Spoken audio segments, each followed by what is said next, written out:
महरू एक पहाड़ी कबीले में पैदा हुई। वो बहुत खूबसूरत थी। जब वो 16 साल की हुई तो उसकी शादी हो गई। ससुराल वालों का सलूक इससे अच्छा ना था।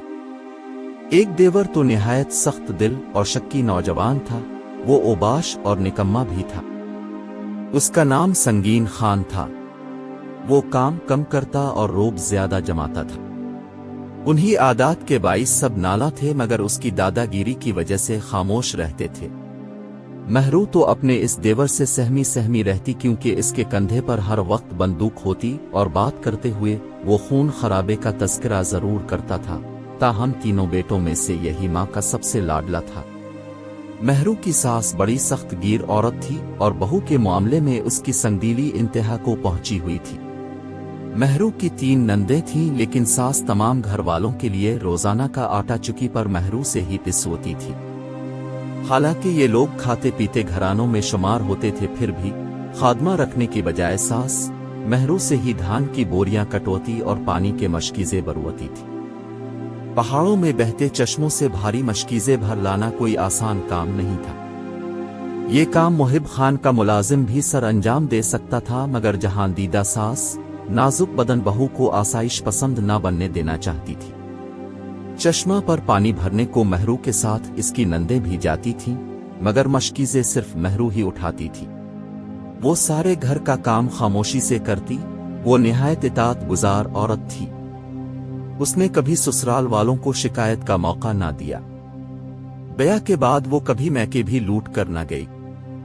एक रोज सास ने महरू से कहा, बहू ये अमानत के रुपए हैं, उनको संभाल कर रखो। मेरे शौहर के पास कोई शख्स अमानत रखवा कर गया है। जब वो मांगेंगे मैं तुमसे ले लूंगी। अपने पास नहीं रख सकती। अगर संगीन देख लेगा तो मुझको तंग करेगा। महरू ने रकम ट्रंक में डालकर और ऊपर से ताला भी लगा दिया। जाने कैसे संगीन ने चुप कर ये गुफ्तगू सुन ली।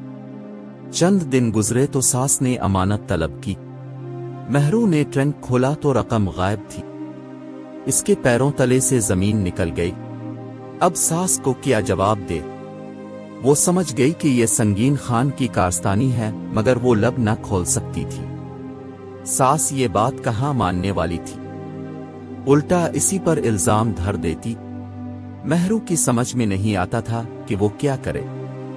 गुमसम ट्रंक के पास बैठी थी, तभी सास अंदर आकर बोली, महरू वो रकम अपने पास ही रहने दे। फिलहाल तुम्हारे ससुर को जरूरत नहीं है। जिस शख्स की अमानत है इसे जुमे को लूटना है। उस वक्त तो मुसीबत टल गई, मगर रकम तो महरू को दीनी थी। तमाम रात ये बेचारी सोचती रही। शब को ना सो सकी। वो किसी से अपनी बिपता ना कह सकती थी। शौहर बस्ती से बाहर गया हुआ था। मैं का दौर था। शिकंजा खान यहां होता तब भी क्या होता। इस कबीले में इन दिनों औरत की हैसियत मर्द की जर खरीद लौंडी के बराबर थी। शिकंजा खान पूरी तरह मां के शिकंजे में था। वो बीवी की बात कब सुनता था। जुमे में 3 दिन बाकी थे। ये सोच सोच कर महरू का जी उल्टा जा रहा था। सुबह सवेरे 4 बजे बेदार होना इसका मामूल था। रोजाना के लिए आटा चुकी पर पीसना होता था। आज भी चुकी पीसते हुए सोच की लिपटों पर सुलगती रही। दरवाजे पर दस्तक हुई। घर का मुलाजिम बख्त आया था, जिसका सारा खानदान उसके ससुर मुहिब खान का नमकखार था और ये सिलसिला पुश्तों से चला आ रहा था। ऐसे चाकरों का सिलसिला गुलामी एतबार की जंजीरों से बंधा होता था। बहू बेटियां घर की 4 दीवारी के अंदर से उनको काम बता सकती थीं। मुलाजिम घर के अंदर कदम नहीं रख सकते थे। बख्त की दस्तक सुनकर महरू ने चुकी का फेरा ठहराया और मशकीजे को कमर से उतार कर जमीन पर रख दिया। वो खुली की भीगी परात उठाकर ड्योड़ी के पास ले गई और बोली, बख्त जानवरों को चारा डाल दे, पर जरा ठहर कर मेरी बात सुन ले। जी बहू बीबी, कहिए क्या बात है। महरू बोली, अम्मा ने मेरे पास 150 रुपया रखवाए थे। वो किसी की अमानत थे। मेरे ट्रंक से चोरी हो गए हैं। میرا زیور کسی سنار کے پاس گروی رکھ کر رقم لا دو ورنہ بڑی خرابی مجھ پر ٹوٹے گی۔ ابھی وہ اتنی بات ہی کر پائی تھی کہ کھٹکا ہوا۔ وہ جلدی سے ڈیوڑی سے ہٹتی ہوئی بولی، اچھا بخت، اب تم جاؤ، میں کل صبح تڑکے سے پہلے سے یور تمہارے حجرے میں پہنچا دوں گی۔ ملازم چلا گیا۔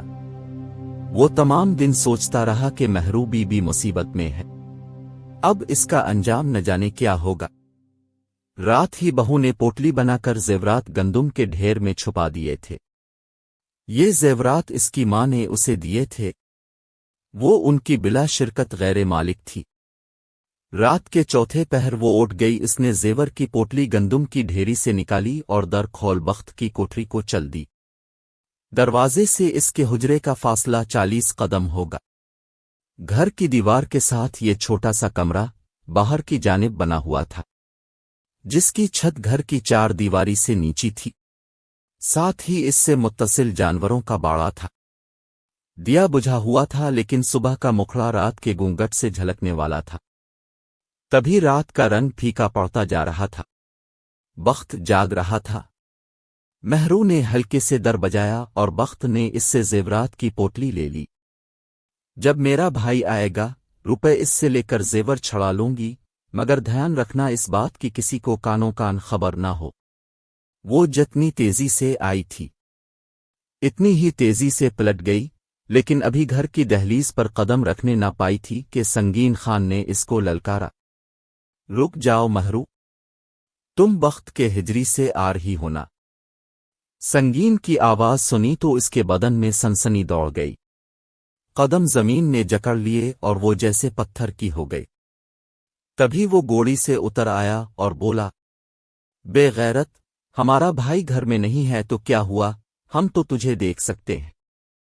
یہ سنتے ہی مہرو نے ہمت جمع کی اور تیزی سے گھر کے اندر چلی گئی، مگر سنگین خان جو اس وقت نہ جانے کدھر سے آ رہا تھا، بندوق تان کر خادم کے سر پر جا پہنچا۔ بخت بیچارہ جھولی میں مہرو کے زیور رکھے نہ جانے کی ان سوچوں میں گم تھا۔ وہ یہ زیور اپنے دوپٹے میں باندھ کر لائی تھی اور دوپٹہ اب نوکر کی گود میں پھیلا ہوا تھا۔ سنگین نے اس کا گریبان پکڑ کر اسے کھڑا کیا تو زیور اور دوپٹہ زمین پر گر گئے۔ دوپٹہ اٹھا کر سنگین نے زیور دوبارہ اس میں ڈال لیے اور بخت کو دھکا دے کر بولا، نمک حرام، تیری یہ مجال۔ پھر اس پر لاتوں اور مکوں کی بارش کرتے ہوئے کہنے لگا، ابھی تجھے بندوق سے ہلاک کر ڈالتا لیکن اس کا فیصلہ بھائی کے ہاتھوں ہونا چاہیے۔ اس وقت تک اس کوٹری میں تو موت کا انتظار کر جب تک بھائی لوٹ کر گھر نہیں آ جاتا۔ یہ کہہ کر اس نے حجرے کے دروازے پر لگی لوہے کی زنجیر والی کنڈی باہر سے چڑھا کر تالا لگا دیا۔ ادھر مہرو جان چکی تھی کہ اب اس کی موت یقینی ہے۔ نوکر کی کٹیا میں قدم رکھ کر اس نے جو فاش غلطی کی تھی، اس کی سزا اسے ملنی تھی۔